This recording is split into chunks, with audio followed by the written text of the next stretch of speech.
Selamat siang dan salam sejahtera untuk kita semua. Yang saya hormati Bapak Ibu Dewan Juri, yang saya kasih hadirin sekalian, singkatnya hadirin yang saya muliakan. Dengan mosi perdebatan yang akan kita bahas yaitu Dewan ini akan mewajibkan orang tua untuk mengikuti tes kelayakan sebagai isyarat memiliki anak. Saya sebagai pembicara dari tim kontra tidak menyetujui mosi kita pada hari ini dengan 4 argumentasi utama. Yakni yang pertama, biasanya Dewan Juri yang terhormat, pasutri sebelum ke jenjang pernikahan harus melewati tahapan-tahapan penting, baik dari aspek agama maupun dari aspek pemerintah.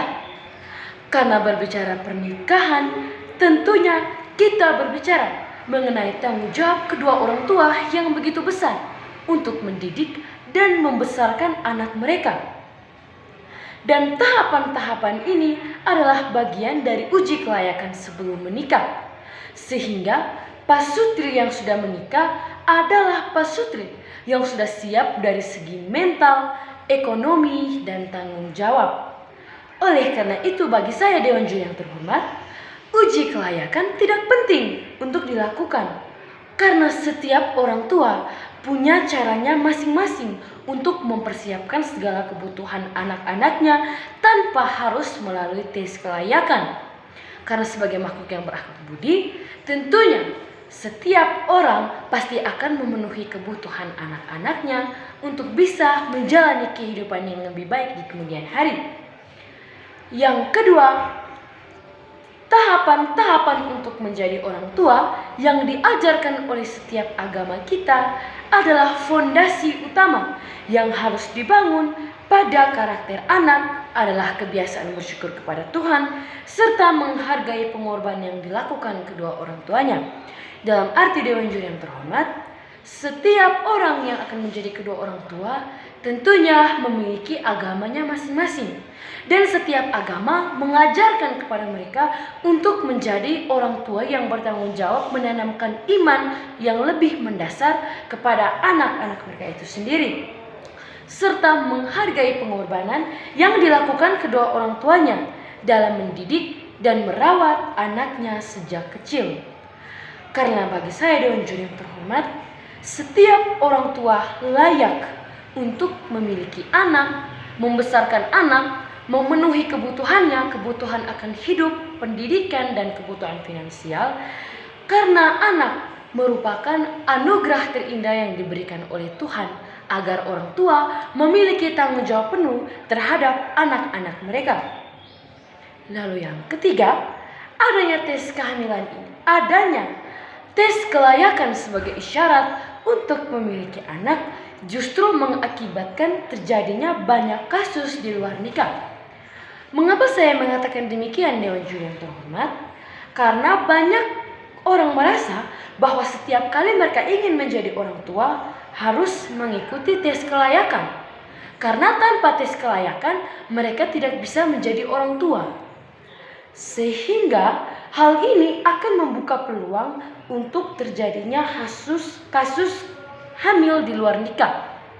Dan kasus hamil saat ini kasus hamil di luar nikah terus mengalami peningkatan. Seperti data yang kami lansir dari bps.co.id pada 3 Maret 2022, sebanyak 3,71% kecelakaan atau hamil di luar nikah yang terus terjadi akibat dilarang menikah ataupun mengikuti tes kelayakan itu sendiri. Sehingga bagi kami Dewan Juri yang terhormat, ketika semakin banyak masyarakat yang diwajibkan untuk mengikuti tes kelayakan agar bisa memiliki anak, dapat terjadinya atau dapat membuka peluang terjadinya kasus hamil di luar nikah. Lalu yang ketiga, kebijakan tes kelayakan sebagai isyarat untuk memiliki anak merupakan hal yang rumit Dewan Juri yang terhormat. Mengapa saya mengatakan demikian? Karena tentunya akan banyak administrasi yang harus dikeluarkan baik dari pemerintah maupun dari pasangan yang akan mengikuti tes kelayakan tersebut.